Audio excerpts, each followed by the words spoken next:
Kaugnay naman po sa investigasyon ng House Infrastructure Committee tungkol sa maanumalyang manong flood control project sa bansa, makakapanayan po natin si Bicol Saro Party List Representative at Chairman ng Infrastructure Committee, Terry Ridon. Magandang umaga po sa inyo, Congressman. Si Maris po ito. Live po tayo sa unang balita.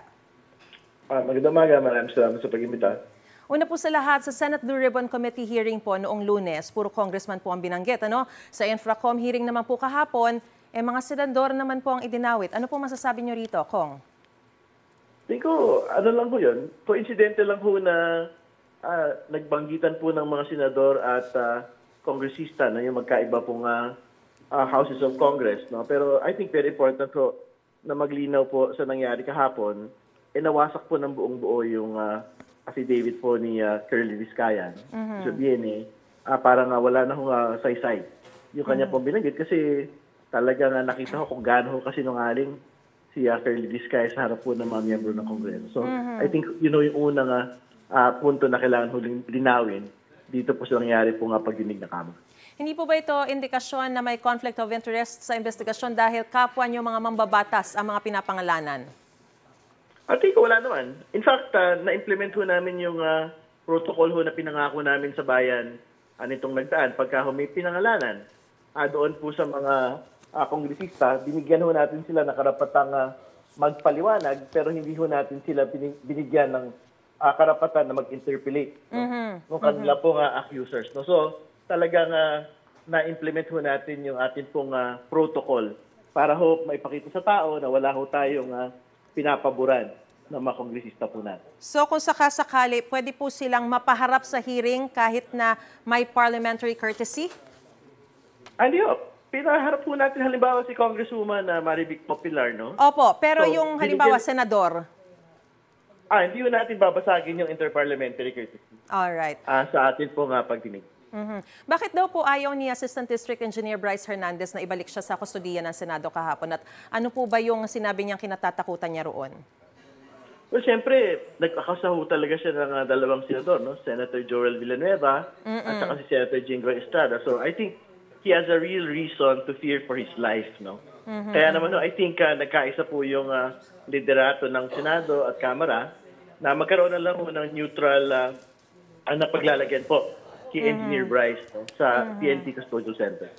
Yung mga iba po bang mga kongresista na idinawit ng mga diskaya, handa rin pong humarap sa hearing at liwanagin yung issue? Kahapon po, nandun din po ako at nasaksihan ko rin po si Congresswoman Copilar. Pero yung iba pa pong mga binanggit.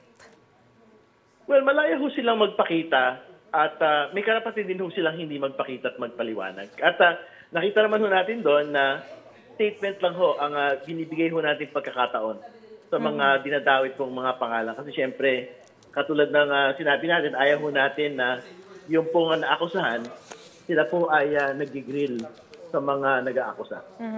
Si Senador Ping Lacson na po yung bagong Senate Blue Ribbon Committee Chairman. Kakausapin niyo po ba siya para mas maging aligned o coordinated yung mga investigasyon ng Senado at Kamara? Well, ginagalang ho natin yung independence ng Senado. No? So malaya po ang atin po ang Senate President pro tempore na magpasya po ng kanya po direksyon no? Sa Senate Blue Ribbon Committee. At siyempre, tuloy din naman ho yung tunguhin po ng amin pong investigasyon sa House Infrastructure Committee.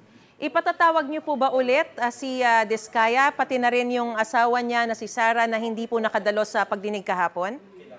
Oo, marami po mga tanong no, na kailangan ho talaga linawin sa kanila. Marami hong mga paglilinaw na kailangan pong gawin kasi katulad na nakita ho natin kahapon, very evasive po si Mr. Diskaya, papalit-palit ho ang kanya pong mga paninindigan no, at mga sinasabi sa atin pong komite. So gusto rin ho natin malaman yung mga pagtingin po ni Ms. Diskaya dun sa iba't ibang mga dokumento na ipinakumpronta ho namin kahapon. And despite binasag nyo na nga po yung affidavit niya, nabanggit nyo na rin po ito kanina, no? Naniniwala po kayo na magsasabi pa rin po siya ng katotohanan? At tanong ko na rin po, kung kailan yung susunod na pagdinig po ninyo sa Infra Committee? Ano ho talaga, no? Nakita ho natin na nagsisinungaling sa harap ng komite. So, ibang bagay pa ho yung pagwasak ng affidavit, no? So, kahapon, winawasak din ho niya talaga yung credibility niya. So, hopefully, pagka sinalang si Mrs. Kaya doon, tignan pa ho natin kung ano ho yung madadagdag pong informasyon. Pero, doon sa tanong nga kung kailan susunod pong petsa ng pagdinig, pag-usapan pa ho ng committee kung kailan po ito. Alright, maraming salamat po sa inyo pong panahon, sa impormasyong binigay niyo po sa amin, Representative Terry Ridon at Chairman ng House Infrastructure Committee. Magandang umaga po sa inyo. Maraming salamat. Magandang umaga. Gusto mo bang mauna sa mga balita? Mag-subscribe na sa GMA Integrated News sa YouTube at tumutok sa unang balita.